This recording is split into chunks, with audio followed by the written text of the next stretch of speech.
Hi, guys. Thanks for joining us on the Activate and Illuminate podcast with Mel. I'm your host, Mel.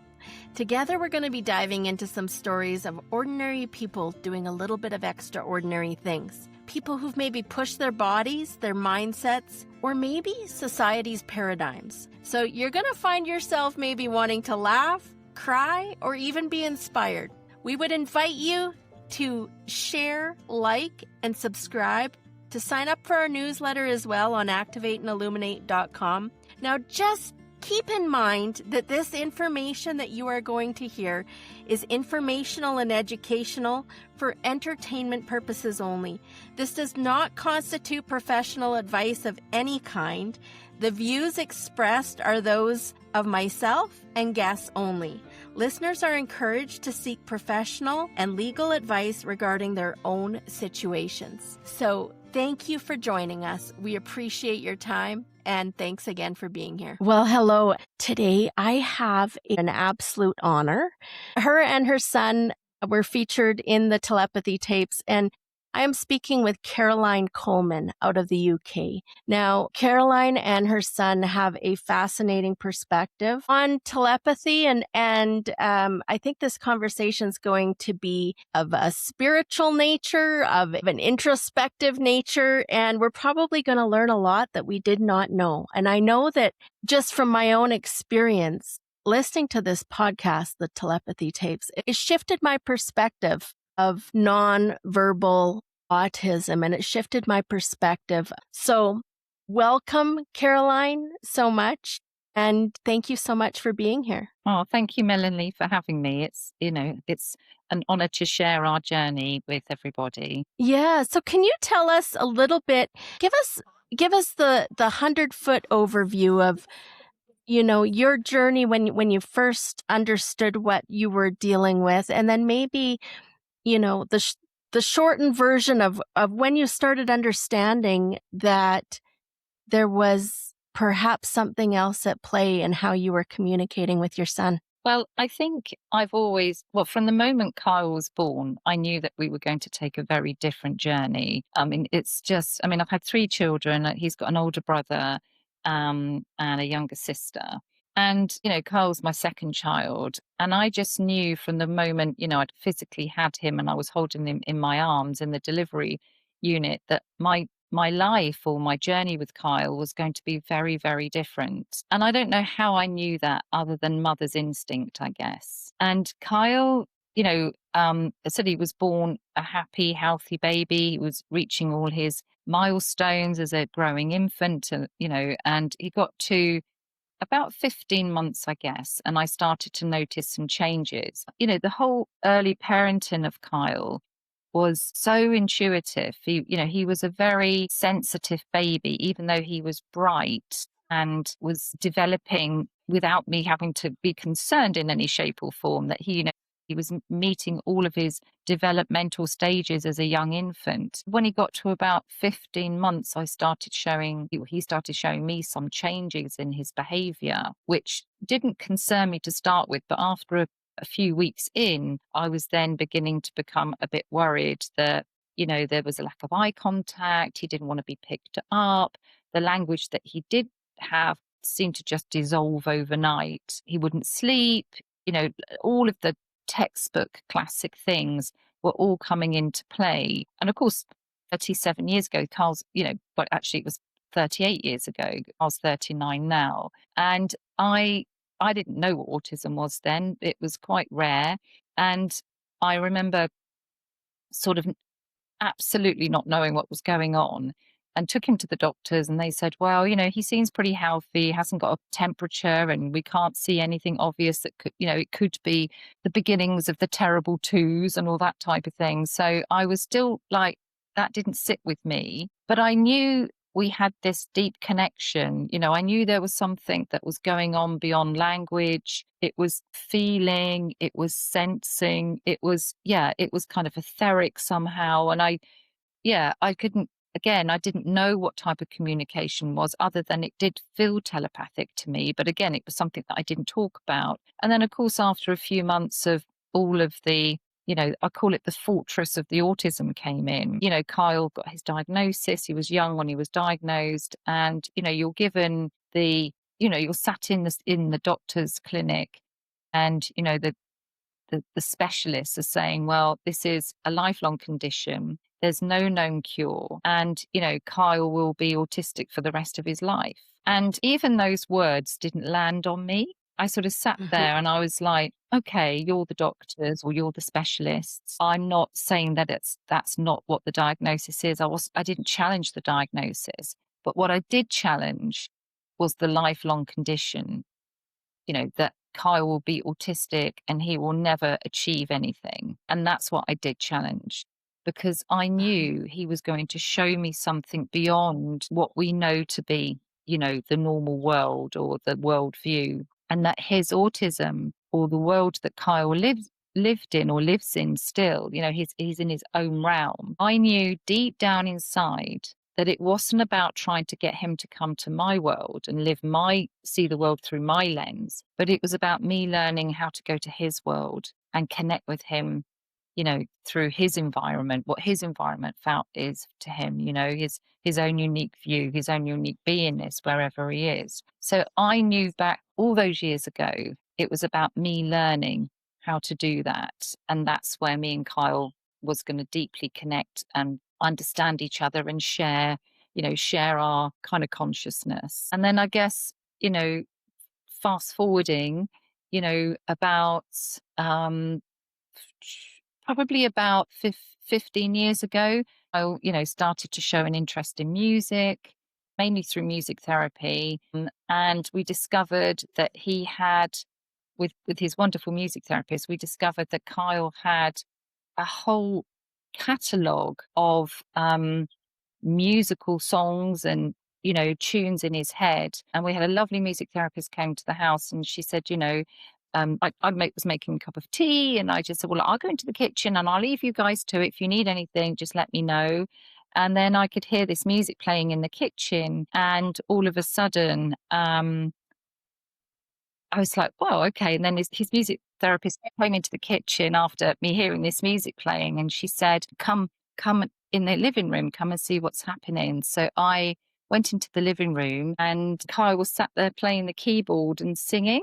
And I was just like, wow, I didn't know he could play the keyboard, and I didn't know that he could sing with perfect pitch. And she said, well, it's remarkable. I've never seen this before in all my music therapy years. So that was the beginning, really, of us knowing that Kyle was, well, innately musical, and that he had a musical skill that which obviously he'd had sort of like stored or archived, if you like. And I think that what really brought that out was that when we moved down to Cornwall, where we live now, we live by the sea, it's very quiet, it's very beautiful. And I think all of a sudden Kyle had space, from being at college and at school, which was very busy. Kyle had space to sort of show the world, or show himself, that he had this ability to connect with music and singing, and how songs back then especially provided a kind of a dialogue or a vocabulary where he would express his most inner thoughts and feelings that perhaps he couldn't express ordinarily through music and song, and and song titles.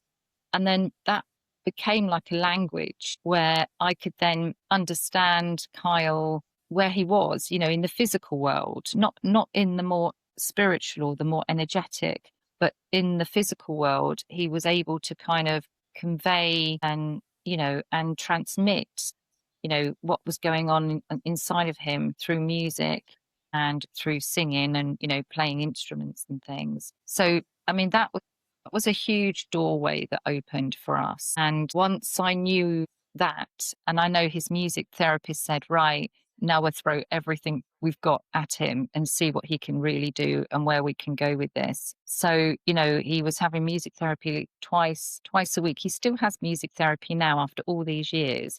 She comes twice a month, and it's what I call our back to basics. So if everything becomes overwhelming for Kyle, and he needs to go back to that safety of, the sort of how you can improvise with music and every note is intended, even if it's dissonant or if it's not, if it's a made up piece of improvise, composure, it's still something that Kyle's totally autonomous with. And he's coming from this deep place of vulnerability and, of some place that's far reaching. And he can play a piece of music that he has complete control and autonomy over. And I think that is fundamental to Kyle, sort of being able to feel certain in the physical world. So, from music therapy, we ended up, that we ended up recording music in a music studio and him doing that, recording a favorite song that he was singing, which was Monday, Monday by the Mamas and Papas at the time. He loved that song. So we went and recorded that. And I didn't know how he was going to be with in the sound booth with a boom mic. It's all quite sensory and enclosed. But he kind of knew then. I could see that now he knows he has a body, where beforehand he was not in body, but singing brings him fully into body. And it's almost like he can locate his body through music. So it becomes a sort of, not just, and it's so, and I think that, it regulates his nervous system. There's lots of studies that talk about, singing for mental health and the mind and things, but this is beyond that for Kyle. This is more of a physical, singing is very physical. So it brings him into his physical beingness. And Kyle has done a lot of singing over the years. So it's. Can we just expound on that? He doesn't know he has a body, or he didn't know he has a body, and he has it now. It's such a fascinating concept. Do you think a lot of autistic kids are like this?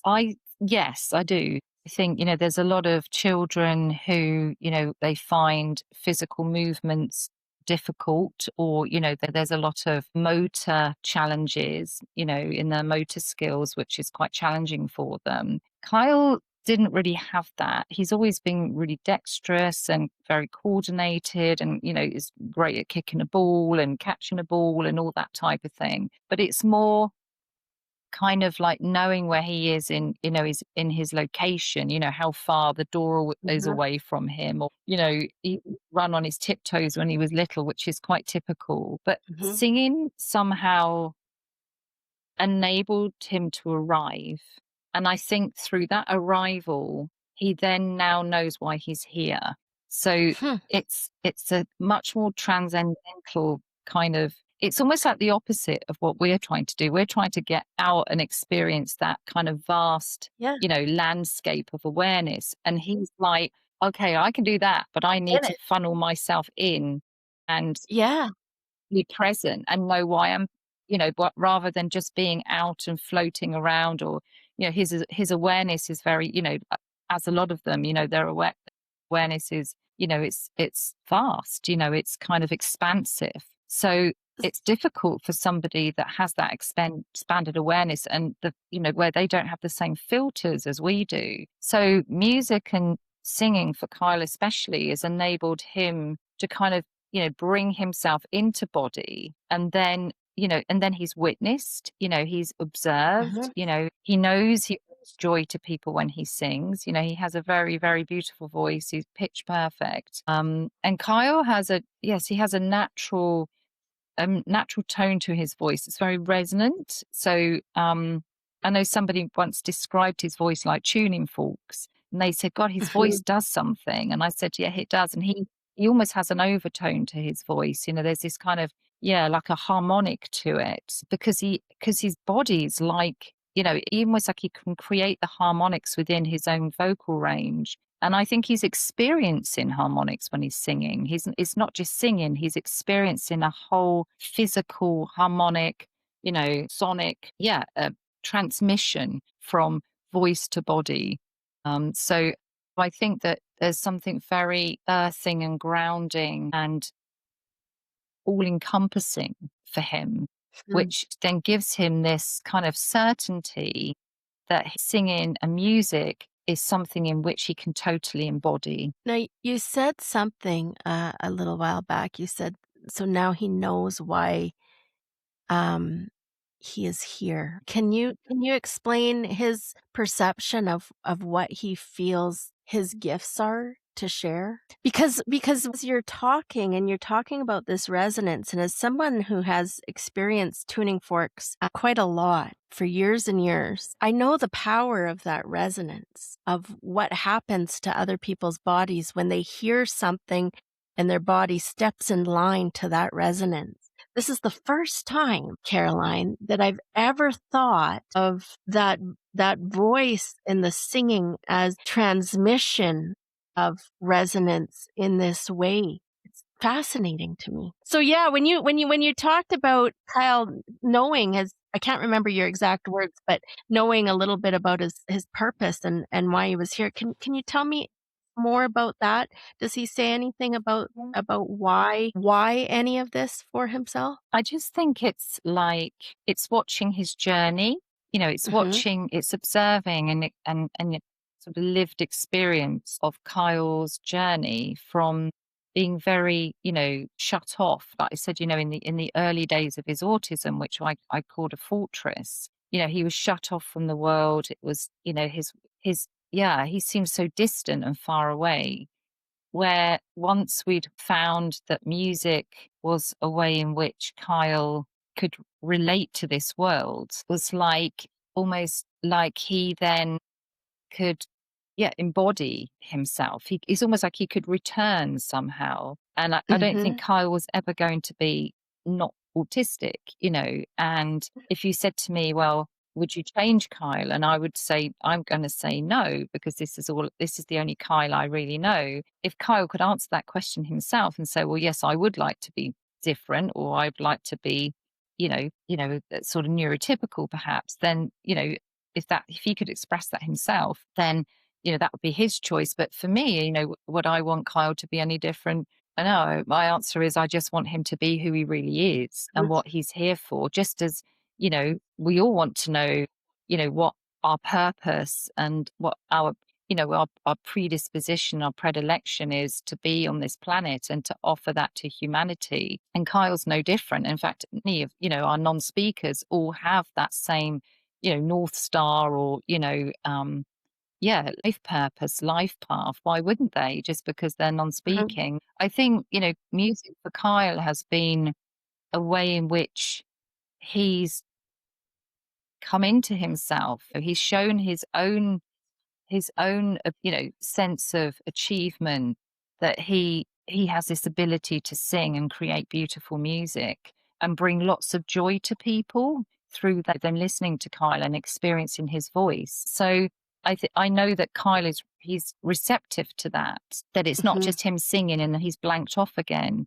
He's actually open and receptive to people connecting with him through music and singing. So there's a, dynamic going on where Kyle is, it's experiential for him. It's not just singing and then, nothing else happens after that. He's experiencing deep, you know, um, yeah, union and connection with the people, those around him that he's bringing joy to. And their appreciation of his singing is, Carl's receiving that. And I don't know what he does with it, but I know he embodies it. And maybe he takes it somewhere, maybe that's something that he takes with him spiritually and that permeates somewhere in his, in his soul. I mean, I just get the sense, I don't know exactly what's happening, but I can see if singing wasn't regulating for him, he would show us that. But singing and music is extremely regulating for him. So you can see that in his demeanor, when he's performed or when he's been singing with his music therapist or singing with a group of people, that there's this deep sense of belonging and connection. And so it's dynamic. This episode brought to you by protandemcanada.lifevantage.com. What if you could turn on your body to work like it was supposed to? What if you could have it remember how to handle toxins, stress, and the environment like it used to when you were young? What if it worked for your pets too? What if this is not about supplementing something that is missing, but activating something that has gone dormant? About actually turning on your body to make these things again. Learn how to activate your body now. Check us out, protandemcanada.lifevantage.com. You said a couple things at the beginning. You said that you knew that he wouldn't necessarily communicate with you in your way verbally, so that you knew that you had to find a way to communicate with him. And as you said that, I couldn't help but think, wow, like if every parent or every teacher or our education system treated every child like this, right? Like this whole, we knew that we would have to meet them at their level concept. And then when you said that he was able to get still enough beside the ocean, to just, as these gifts came out, to have the space and the time to do that away from school, it just made me think, okay, maybe we have this idea of purpose and of becoming and doing things all wrong. You know, this idea of just having the space and the silence to actually be ourselves, and to be able to have the space and the silence to communicate in ways that maybe we would be able to have something else happen if we did give it that space. So that's where I, Yeah. Well, when I heard, sorry, go ahead, Caroline. yeah, I just, for me, it's like, I mean, I have this mantra that I say to myself that telepathy takes place when you have available space. And it's like this kind of mantra that I say to myself like every day. And excuse me, and I just say, like, where am I? Do I have space? How can Kyle connect with me? How can I connect with him if I'm full, and if I'm not available? And I think, when we moved down from, living up near London down to the West Country in this very idyllic place, by the sea, which has the most beautiful beach that, has sort of, 5 miles of sort of sand, which is, most of the year is quite quiet. And I think what that was for me, it offered me an environment of spaciousness. And I think because I became spacious and Kyle had, he wasn't, I took him out of college. It kind of wasn't really working. He was really dysregulated. And I was just like, this all feels wrong. It's like I'm ticking boxes because that's the next bit for him rather than really listening and, intuiting what is it that Kyle wants to do? What is it? I know that I know I've had this deep connection. I know that we have this telepathy that's it's a communication and a connection that's way beyond words. But I just knew that I just didn't have the environment right to kind of enhance and build upon that. So when I came here, it was like it was not that we lived in the country anyway. So it's not like we didn't. It's not like we lived in London. We didn't. We lived outside of London. It was in the country, but it wasn't quite the same as living here with all the space that we have. So I knew that somehow I had to change things to meet Kyle on to deepen the connection I had with Kyle, and for Kyle then to show me and, show for the rest of the family that he was in there, he was in there somehow. And so I think that's why music almost birthed itself in Kyle's world, because I'd made space for different things to happen. And we'd quietened everything down. So all the noise, the going to school, the bus runs, the busy colleges that are kind of have this very noisy movement of lots of people going from one place to the next, all was just not conducive to Kyle's growth. And for him to fully come into being, to really know, who he is, there was too much to filter out for him. So I think because I took all of the disturbances and, the things that he had to filter, I took them all away and really kept it back to basics and simple, apart from music therapy, which was kind of the only, sort of intervention, if you like. And he was at this stage, he was in his late teens. And it was just so, I think it just enabled Kyle to come in and show us that, this particular pathway was something in which he could grasp, and that he could show us that he could meet us halfway. And also it confirmed to me that, listening to your instincts and your intuition, which is sometimes difficult in a, when you're a mom that's, and we're working and running homes and, doing everything else, it's sometimes really hard to just strip that back. So, I just knew I had to change something on a fundamental level. And, somehow I feel that Kyle met me on that. It was almost like he confirmed, Mum, you got it, this is it. This was what you had to do for me to come more into that kind of closer field with me. But as parents, and I know I'm speaking for pretty much all mothers that have non-speaking children that they care for, that your intuition and your instincts is like nobody's going to have that like you about your child. And in a way, we have to really stand strong and not move from that, because there's many a environment that's going to tell you, well, we're the best people to inform you about your child, and we're the experts and we're the professionals, but nobody can tell you. A mother's instinct and intuition is probably, well, it is the most deepest connection with, that you have with your child. And when you have a non-speaker, in a way, it's like when you have a baby, we have babies and they can't speak, so we're relying on that deep connection, like oxytocin, to, be able to enable this deep connection to kind of keep us keep the pathway of understanding our baby and our baby's needs. Oxytocin actually has been some studies out there now that oxytocin actually is the telepathic hormone, if you like. Really? And I think that, yeah, and I think that mothers of non-speakers, especially, not all the time, dads have it too, and other people do have it, but I think mothers, especially because we're the one, we've had the children, I think that I'd love a study to be done where oxytocin, do mothers of non-speaking children, autistic, etc., do they have more higher levels of oxytocin to keep this circuit, this connection, happening all the time, than perhaps, other parents that don't have children that are non-speakers, that can, they've got language and their developmental capacity is kind of, yeah, not that of a child that's non-speaking and autistic. So, I've often wondered that, I've often wondered that, for us to keep this pathway of communication open, this open field, or to enhance our telepathic non-speaking abilities, if you like, how is that enhanced? Is it through a chemical hormonal reaction, or in addition to the fact that we have to keep this faculty, this non-speaking faculty, open and receptive, live and direct all the time? Yeah. So tell us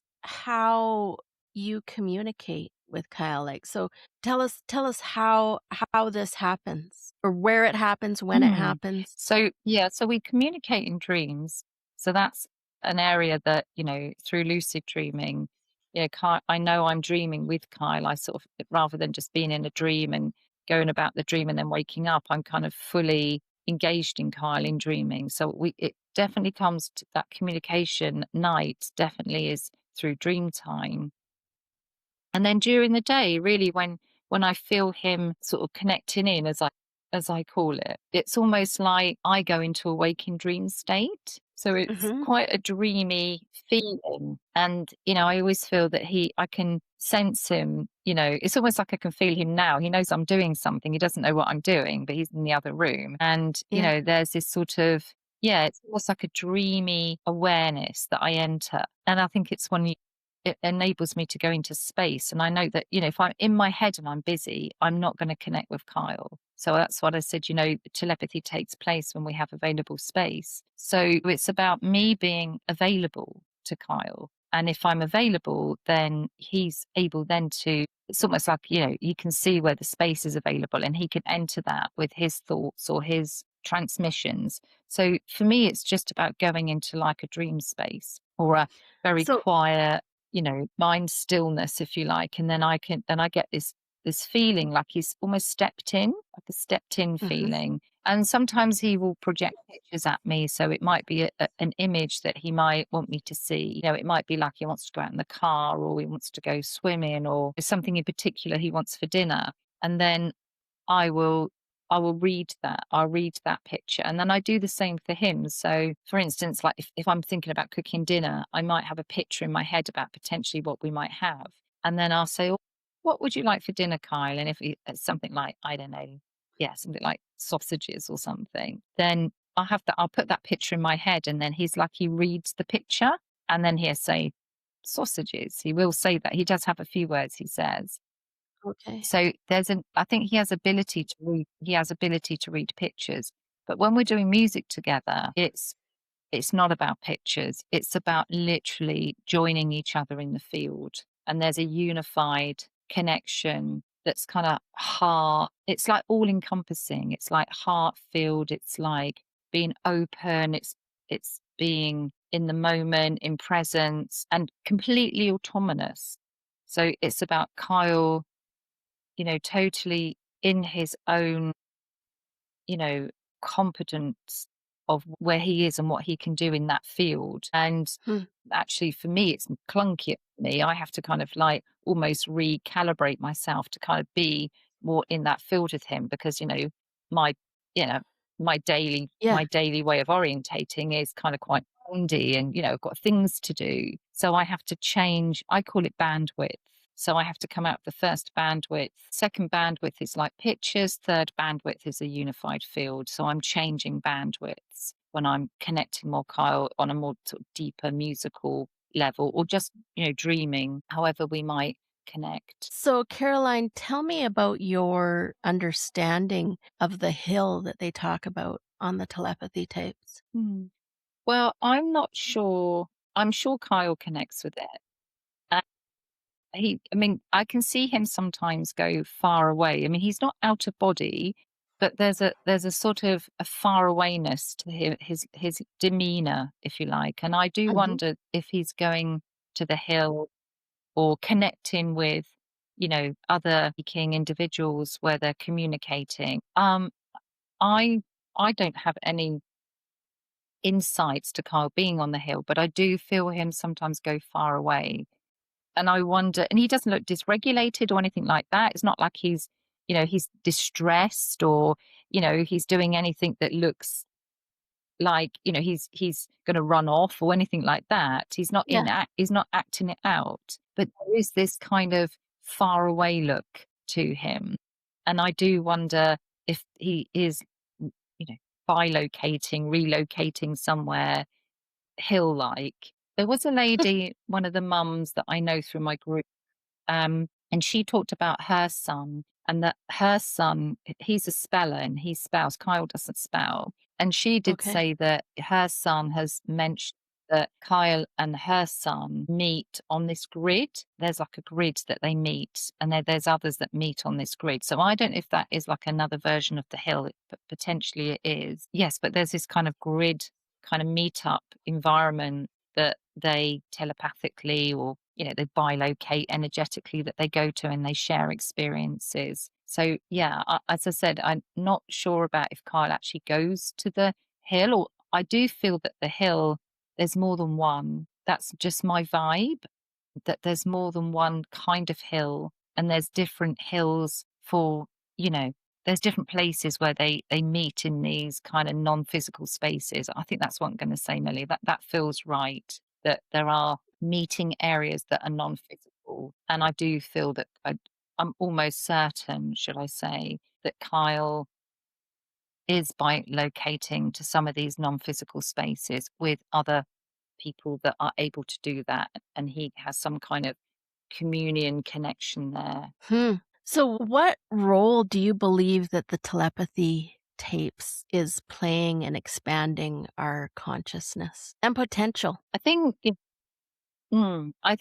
Kai and her team, I think they have opened many doors, and I Hmm. think well, like I know they've opened, and they are opening many. This is opening many doors. I mean, some of the apart from the non-speakers being telepathic, I mean, some of the subject matter is, it's not new stuff, but in a way, I think they framed it in this kind of like round the kitchen table discussion esque way of where perhaps a conversation like you and I are having, you know, we might have met in a cafe and got chatting, and then we think, oh, we've got loads in common, you know, whilst we're drinking Yeah. tea. Where the telepathy tapes, I think, have opened up because it's a podcast and it's very accessible to people in their homes. I actually think I'm going to call it the kitchen table concept. And I think what it's done, what it's doing, is gathering momentum in how we, you know, how we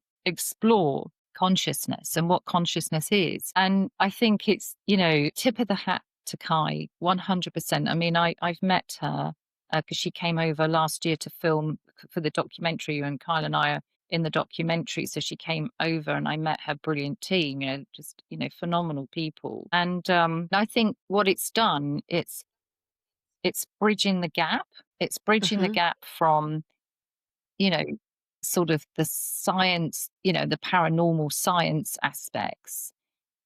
It's bridging the gap from where, you know, if we were like, I don't know, really alternative and a bit hippie and, you know, all of that, you know, and it's sort of like you have people that kind of, yeah, like, yeah, I'm really into that stuff. And so I think, and then you've got people that are quite skeptical who, and I've met quite a few of those who now are sort of binge listening to the telepathy tapes, and actually it's changing their compass. So, yeah, so I think there's a real variety of people that are, you know, it's a very dynamic process. And I think that whether you believe in it or you don't, I think what she's done is, in a way, it's, you know, it's mastery in some ways, that she is, you know, sort of bringing in, you know, it's a kind of an alchemical process where, you know, you've got lots of different people listening to the telepathy tapes. You know, some people are just trying to disprove it, that it's all just, it's all just sort of like, you know, yes, people's imaginations, etc., etc.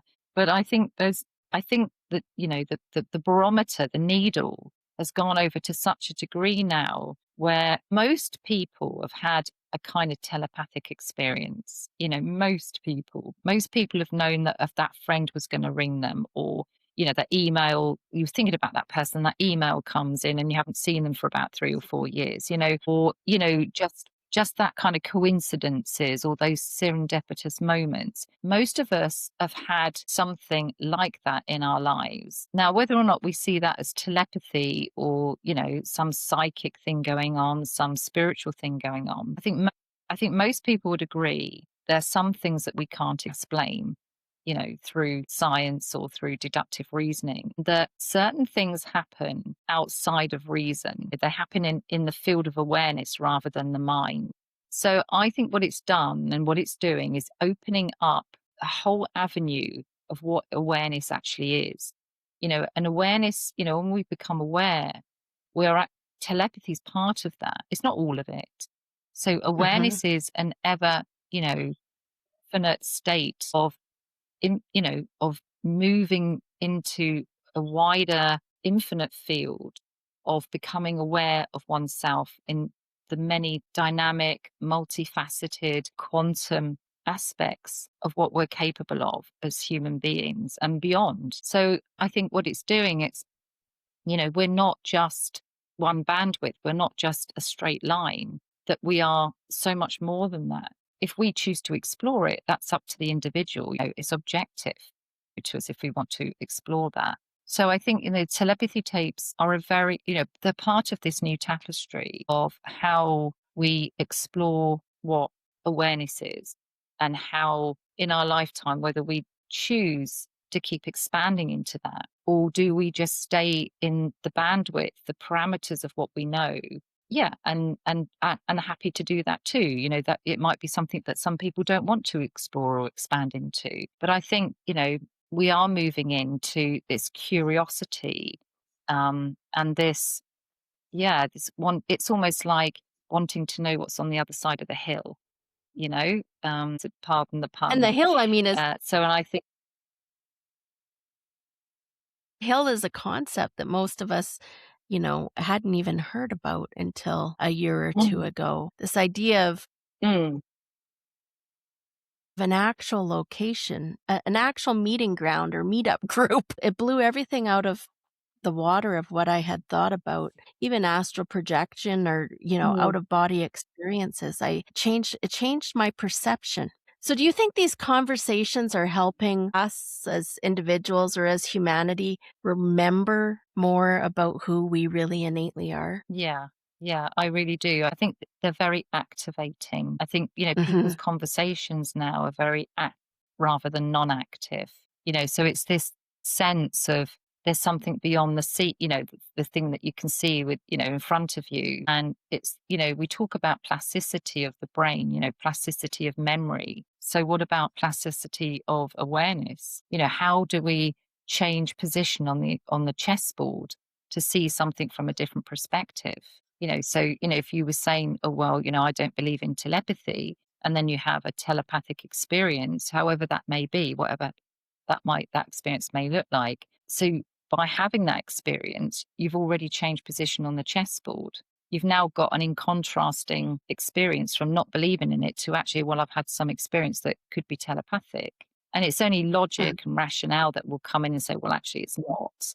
But if you keep having them, after a while, that's going to be your new baseline. So you're entering awareness rather than, maybe the sort of, the narrow perimeters or, of quite a narrow bandwidth of experiencing something. So the more we experience and the more we change our baseline of that, then, we're entering these wider fields, these wider bandwidths, to, where yeah, we have more available to us in terms of how we view and experience the world, or dream states, or, like you say, being able to bilocate to some other place with our awareness. So I think, and some of this stuff isn't new. I mean, like, a lot of what's being covered in the telepathy tapes, especially the series 2, Kai's covering a lot of ground that's already been covered, but she's kind of just,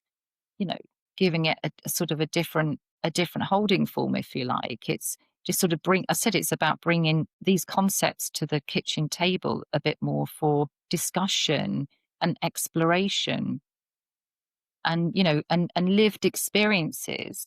What have you learned since listening to the telepathy tapes? Well, I've learned that I'm not alone. I think that's the first thing, which is very reassuring, by the way, because, when you're sort of running these concepts through your head, or like these life experiences I've had with Kyle, and I'm like, am I the only one? And then knowing Mhm. after I started my group, which we've got nearly 20,000 people in now, our our sort of online group that we do. I think what it's done, yes, and it's created a wonderful community of, parents, caregivers, teachers, practitioners, professionals, all working in the field of autism. And for me, it's like, it's not only refreshing, but it's also how I feel a movement of change and a movement of us being, society, being humanity, being open to telepathy and, feeling in a more compassionate way for one another. I always say that telepathy doesn't take place if, if you don't have available space and if you're not in the right place in yourself. So, you can't be telepathic with somebody, I believe, if you're not in the right resonance. And the resonance that I experience, and I'm sure that I'm not, I'm sure if you spoke to thousands of other people, the resonance is very heartfelt. It's very calm and compassionate and discerning. And that, to me, is like for us to live together as a human race. If we were all to kind of, you know, hold that resonance in our bodies more, that, there would be a lot more, there wouldn't hopefully be as much conflict, and we'd be able to relate to each other in a deeper way, more connecting, have more, yeah, just more unified, and it would make the earth a better place to live, So that, I think, to sum it up really, and I think the telepathy tapes, has given, a guiding light in lots of ways to lots of people who may have been very silent about their own journey, just as I was. And now we can join together, we can bring more of this to consciousness, to humanity, and, build from that, create a new earth, as they call it, and they speak about the new earth, and it's about contributing. Well, what's happening is contributing towards that.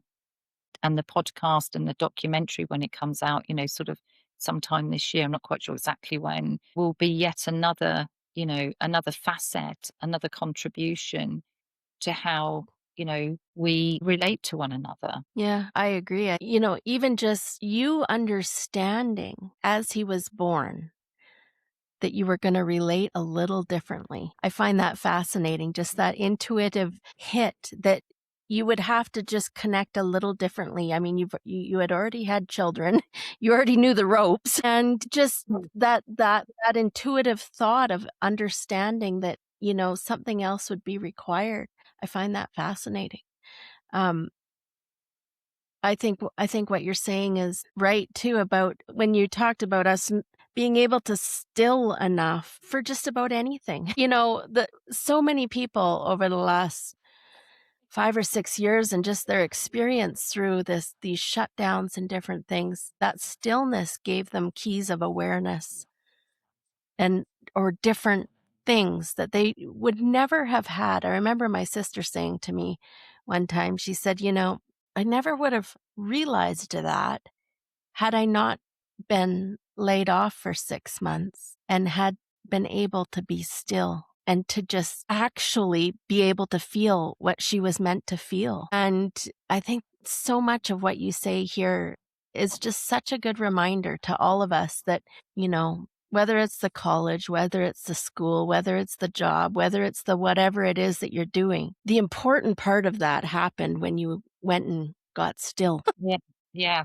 That's it. When you've emptied out, or, you've not, there's not this preoccupation or this, as I call it, it's the first bandwidth. It's this narrow field that we operate in, and if there's no room left in the field, then the only thing we can do is to go to another field. We can, widen the field or switch fields. And I think that for me, it's like, I was so full in that first field, even though I was having dreams with Kyle, which were like, and I had my feeling of connection and mother's intuition had never left. That was always, always fundamental. It's at the, that was at the heart, literally, of how we connect with each other.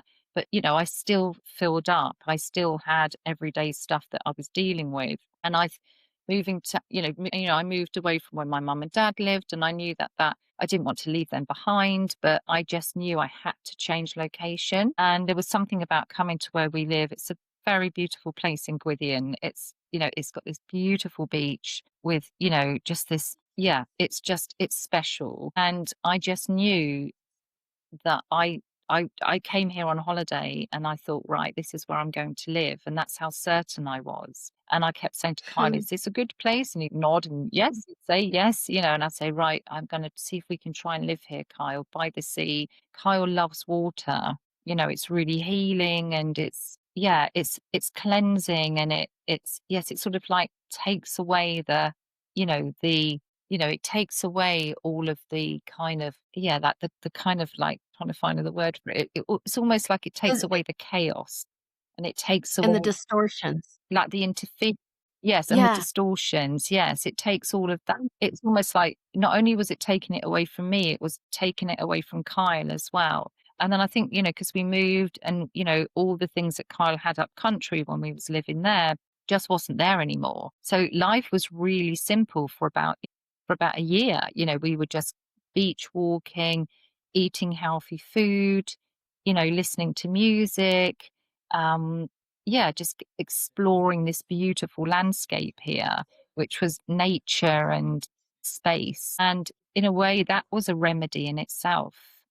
And so it's really hard to kind of sometimes trust something so abstract and, like, change everything that you've done for the last, leading up to, I think when we moved here, I think he was nearly 20. So, for 20 years we'd grown up in a particular area, and then to just change everything and hope that you've made the right decision. But I honestly do believe, Melanie, if we hadn't have moved to where we were, we wouldn't be where we are now. Mm-hmm. So those So things might not have come to space. yeah. So tell me about your other kids and their interactions, do they experience any telepathy with him? And I'm sure that they likely have not living in the house Yeah. now, but did they or do they experience any of this level of communication with him? Yeah, yeah, they do. They're all very close. And his sister Harriet, she's younger than Kyle, and she always says, "I feel like his twin." She always says that, you know. And then Mm. Lewis, who's Kyle's oldest brother, you know, Lewis, he just has this. He's very instinctive, Lewis. So he kind of knows what Kyle wants instinctively. It might not be as intuitive as Harriet, because her being a girl, but you know, yeah, there's this, they do know, you know, siblings of, you know, non-speakers have a very, very, you know, unique, you know, connection with their siblings. And because they don't know any different, you know, like me, they've had to learn to use a faculty within themselves, you know, an instinct within themselves, which they rely upon. It's their inner compass with Kyle. So if I'm not with, Uh-huh. you know, if they're caring for him or sitting with him, taking him out, they've got that switched on, you know, that live and direct communication, that enhanced communication, as I call it, you know, it is switched on with them too. You know, it might be slightly different from mine, but they're still switched on, and they still can read what Kyle is doing or what he wants. And then, you know, all the practitioners that Kyle works with, you know, his music practitioners, you know, he does does lots of music and works with about 3 different people.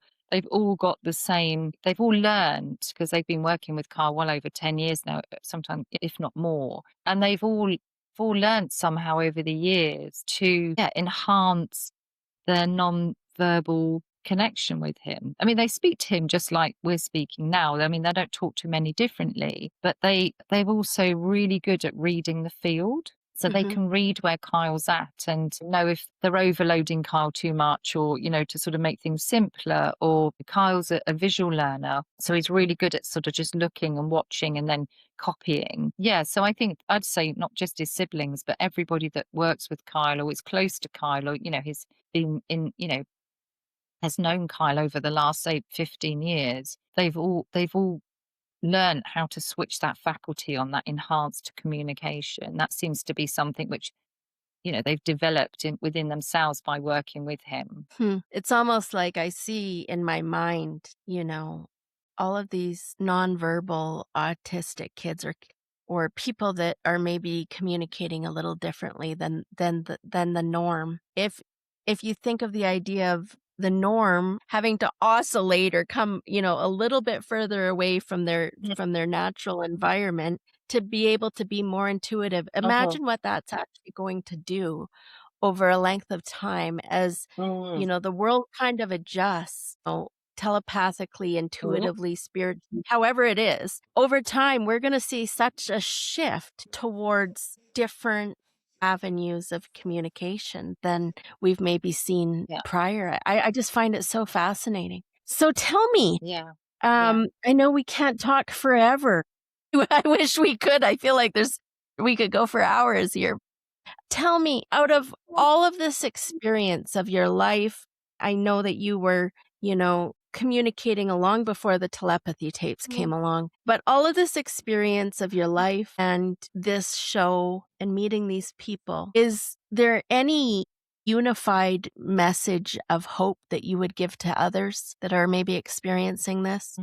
Well, I think, first of all, I would say never give up hope as a parent when, you know, you're told your child is autistic, you know, or neurodiverse, that, yeah, that the future is uncertain. I think I will say that. I think things have changed since my day, but that the future is uncertain, because I do feel that it still remains an enigma in lots of ways, autism. And, you know, Professor Uta Frith once wrote a book that I read years ago when Kai was young, when I was a young mum, just devouring everything that came my way. It was before the days of the internet, and I was going to the library and all that type of thing. And I read a book called Autism, the Enigma. And that was Professor Uta Frith wrote that many moons ago. And I still see that as an enigma, that we don't fully understand autism, you know, or we don't fully Uh-huh. understand what it is to be neurodiverse, because it's such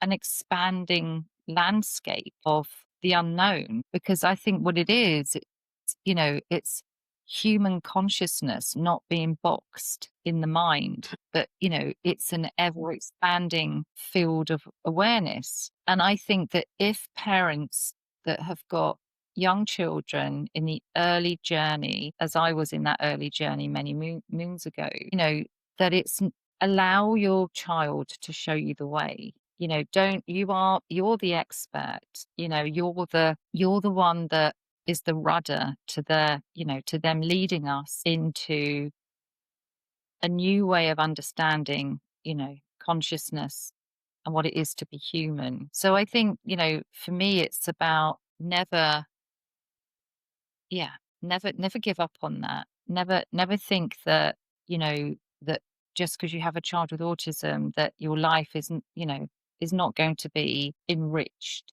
and as rich as a child that doesn't have autism. In fact, I'm going to put my neck on the block here, and I'm going to say, actually, it's incredibly enriching. And I do believe, our children choose us, and something within parents that our children see perhaps before they've even come here, as that they know that somehow deep within, that, lineage of parenting, that, the sort of bloodlines that they decide to come into, that, they're choosing us, they're choosing parents that they know that will do their best for them. And I honestly, truly do believe that, that as I did many moons ago, autism wasn't just this, disorder, but actually that these children are coming and dividing the waters of evolution to come and showing us something completely different than what we have believed it to be. That's profound, Caroline. Well, I think that is the perfect spot to end this podcast. Dividing the waters and just that profound statement that you just declared. I want to thank you so much for coming on and for sharing your perspectives and your experiences. And when you had said at the very beginning of the podcast that you understood innately that you would have to communicate with Kyle a little differently, that's the first thing that I thought of, is that, this, when you talked about him choosing you, that you were the perfect vessel. You basically listened to everything that he was saying. Listen, I'm going to meet you where you're at instead of where I'm at. It's just beautiful. And I applaud how you have been able to do this, and the community that you've been able to pull together, and the understanding that you have been able to bring awareness to this topic that I think needs more and more understanding. But I know, just in listening briefly to your story, and then having this conversation with you, I think I have a little glimmer more of understanding than I did before. And my hope is that everybody out there will feel the same.